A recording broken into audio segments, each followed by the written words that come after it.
కొన్ని సంవత్సరాల నుంచి మన ఇండియా పాకిస్తాన్‌కు కొన్ని బిలియన్ల లీటర్ల స్వంత నీటిని ఫ్రీగా ఇస్తూ వస్తోంది. ఏదో ఒక పెద్ద అగ్రీమెంట్ ఉంటుందిలే, దాన్నించి మనం ఈ నీటిని ఇస్తున్నాము అనుకోవడానికి అలాంటి ఏ అగ్రీమెంటు లేకుండానే ఇస్తున్నాము. దీనికి కారణం వెళ్తూ ఉన్న ఆ నీటిని ఆపడానికి మన దగ్గర సరైన ఇన్‌ఫ్రాస్ట్రక్చర్ లేకపోవడం. ఆ పరిస్థితి ఇప్పుడు మారబోతోంది. మన ఇండియా షహపూర్ కండి బ్యారేజ్ ఆల్మోస్ట్ రెడీ అయిపోయింది.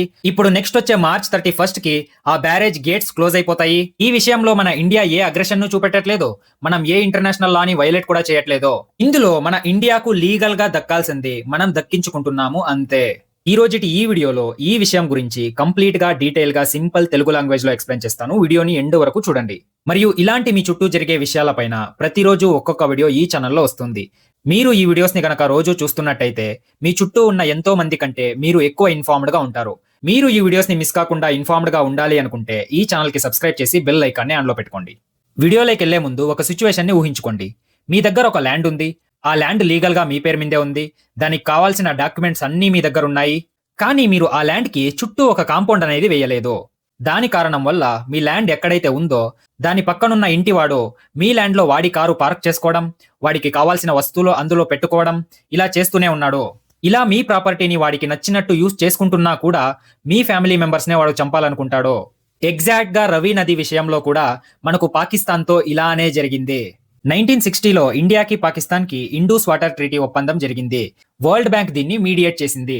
ఈ ఒప్పందం ప్రకారం పాకిస్తాన్ కు 3 వెస్టర్న్ రివర్స్ వెళ్ళాయి. అవి ఏవేవి అంటే ఇండూస్, జేలం, చనాబ్. ఈ 3 పాకిస్తాన్ కి వెళ్ళాయి. మరియు 3 ఈస్టర్న్ రివర్స్ ఇండియాకి వచ్చాయి. అవి ఏవేవి అంటే రావి, బియాస్, సత్లజ్. ఈ 3 నదులపైన కంప్లీట్ రైట్స్ అనేది మన ఇండియాకే దక్కుతుంది. కానీ ఇక్కడ మనం బాధపడాల్సిన విషయం ఏంటంటే రావి నది పూర్తిగా మనదైనప్పటికీ కూడా మనం దాన్ని పూర్తిగా వాడుకోవడానికి కావాల్సిన ఇన్ఫ్రాస్ట్రక్చర్ మనం నిర్మించుకోలేదు. అప్పుడేం జరుగుతోంది, మిగిలిన నీళ్లన్నీ సరిహద్దులు దాటి కిందకు ప్రవాహంలో అలా వెళ్ళిపోతాయి. ఆ నీటిని పాకిస్తాన్ ఫ్రీగా ఇన్ని రోజులు వాడుకుంటూ వస్తోంది.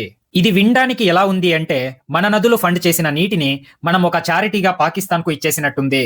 కానీ ఇక్కడ జమ్మూ కాశ్మీర్ మరియు పంజాబ్ లో మన రైతులు నీళ్లు లేక కష్టాలను ఎదుర్కొంటున్నారు. ఇదంతా తెలిసినా ఈ ప్రాబ్లం ని ఫిక్స్ చేయకుండా మనం ఇన్ని రోజులు ఎందుకు అలానే ఉండిపోయాము? దానికి కారణం షహపూర్ కండి బ్యారేజ్. ఇది యాక్చువల్లీ 1979లోనే స్టార్ట్ అయింది. కానీ ఇప్పటి వరకు అది కంప్లీట్ అంతూ కాలేదు. చాలా మంది డ్యామ్ అన్నా బ్యారేజ్ అన్నా ఒక్కటే అనుకుంటారు. కానీ ఇవి రెండు వేరే వేరే. డ్యామ్ అంటే చాలా ఎక్కువ నీటిని స్టోర్ చేస్తుంది. కానీ బ్యారేజ్ అంటే నీటిని కేవలం డైవర్ట్ చేస్తుంది అంతే. కొన్ని డిస్ప్యూట్స్ మరియు పొలిటికల్ రీజన్స్ వల్ల ఈ షహపూర్ కండి బ్యారేజ్ ప్రాజెక్ట్ అనేది ఇన్ని రోజులు ఆగిపోయింది. ఇప్పుడు ఈ హైడ్రాలిక్ చైన్ ఎలా వర్క్ అవుతుందో చూద్దాం.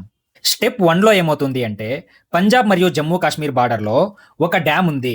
దాని పేరు రంజిత్ సాగర్ డ్యామ్. రావి నది వాటర్ ఈ డ్యామ్ల నుంచి వెళ్తుంది. స్టెప్ 2లో ఏమవుతుంది అంటే ఈ రంజిత్ సాగర్ డ్యామ్ నుంచి రిలీజ్ అయిన వాటర్ షహపూర్ కండికి వెళ్తుంది. ఈ షహపూర్ కండి అనేది ఇప్పటికీ కంప్లీట్ కాకుండా ఉండిపోయింది. ఇదే ఇక్కడ మిస్ అయిపోయింది. ఎప్పుడైతే ఈ షహపూర్ కండి ప్రాజెక్ట్ కంప్లీట్ అవుతుందో ఈ నీళ్లన్నీ మన భారతీయ వ్యవసాయ భూముల్లోకే వచ్చేస్తాయి. ఈ షహపూర్ కండి ప్రాజెక్ట్ కంప్లీట్ కాకముందు ఇప్పటి వరకు ఏం జరిగింది అంటే రంజిత్ సాగర్ నుంచి రిలీజ్ అయ్యే వాటర్ మొత్తం అలా డౌన్ స్ట్రీమ్ గా పాకిస్తాన్ లోకి వెళ్లిపోయేవి. ఆ నీటిని మళ్ళీ భారతదేశం వ్యవసాయ భూముల్లోకి డైవర్ట్ చేయడానికి ఏ ఇన్ఫ్రాస్ట్రక్చర్ లేకుండా ఉండే. కానీ ఇప్పుడొచ్చే మార్చ్ 31 నుంచి ఆ గేట్స్ అనేవి క్లోజ్ అయిపోయి ఇక మీదటి నుంచి మనకు ఈ ప్రాబ్లం అనేది ఉండదు. మన నీళ్లన్నీ మనకే ఉంటాయి. మరియు ఈ నీళ్లకి బోనస్ గా షహపూర్ కండి అనేది 206 మెగావాట్స్ హైడ్రో ఎలక్ట్రిక్ పవర్ ని కూడా జనరేట్ చేస్తుంది. ఏప్రిల్ 2025లో జరిగిన పెహల్గామ్ అటాక్ మనందరికీ ఇంకా గుర్తుంది. అప్పుడు మన ప్రైమ్ మినిస్టర్ గారు ఒక స్టేట్మెంట్ కూడా చేశారు, blood and water cannot flow together అని. మన ఇండియా ఇండూస్ వాటర్ ట్రీటీని కూడా అబయాన్స్ లో పెట్టింది. స్లోగా వెళ్తున్న షహపూర్ కండి ప్రాజెక్టు అప్పటి నుంచి ఇంకా వేగంగా వెళ్లడం మొదలుపెట్టింది. ఇది మన ఇండియాకి ఒక పెద్ద గెలుపు అనే చెప్పొచ్చు. ఎందుకంటే జమ్మూ అండ్ కాశ్మీర్ కి చెందిన కతువా అండ్ సాంబా డిస్టిక్ లో ఇన్ని రోజులుగా డాట్ ప్రోన్ ఏరియాస్ గా ఉన్నాయి. కానీ ఇక మీదటి నుంచి అవన్నీ ఒక మంచి వ్యవసాయ భూములుగా మారుతాయి. మరియు దీని నుంచి 206 మెగావాట్ల క్లీన్ హైడ్రో ఎలక్ట్రిక్ పవర్ కూడా జనరేట్ అవుతుంది. మరియు ఇప్పటి వరకు వేస్ట్ అవుతున్న మన నీళ్లు కూడా ఇంకా మీద వేస్ట్ కావు. ఇక్కడ మనం ఇస్తున్న క్లియర్ మెసేజ్ ఏంటి అంటే ఒక చేత్తో టెర్రరిజం ని పోషించి మరో చేత్తో కోఆపరేషన్ ని ఆశించలేరు. ఇదంతా ఇప్పుడు పాకిస్తాన్ మీద ఎలా ఎఫెక్ట్ అవుతుంది అంటే పాకిస్తాన్ ఇప్పటికే ఒక తీవ్రమైన నీటి సమస్యల్లో ఉంది. వాళ్ళ పర్ కెపిటా వాటర్ అవైలబిలిటీ అనేది 1000 క్యూబిక్ మీటర్స్ పర్ ఇయర్ కంటే తక్కువకి పడిపోయింది. ఇప్పుడు పాకిస్తాన్ దీన్ని వెపనైజేషన్ ఆఫ్ వాటర్ అని అంటోంది. మనం ఇక్కడ మన నదులకి ఒక ఇన్ఫ్రాస్ట్రక్చర్ ని బిల్డ్ చేసుకుంటూ మన ట్రీటీ రైట్స్ లోనే మనం ఉండామే తప్ప మనం ఏ ఇంటర్నేషనల్ లా ని వైలేట్ చేయట్లేదు. ఇక్కడ మనం కేవలం ఇన్ని రోజులు మనం చేసిన చారిటీని ఇప్పుడు ఆపేస్తున్నాము అంతే. మీకు ఈ ఎక్స్ప్లెనేషన్ నచ్చినట్లయితే వీడియోకి లైక్ చేయండి, మీ ఫ్రెండ్స్ కు ఈ వీడియోని షేర్ చేయండి, మరియు మీ చుట్టూ జరిగే విషయాలపైన ప్రతిరోజు ఒక్కొక్క వీడియో ఈ ఛానల్లో వస్తుంది.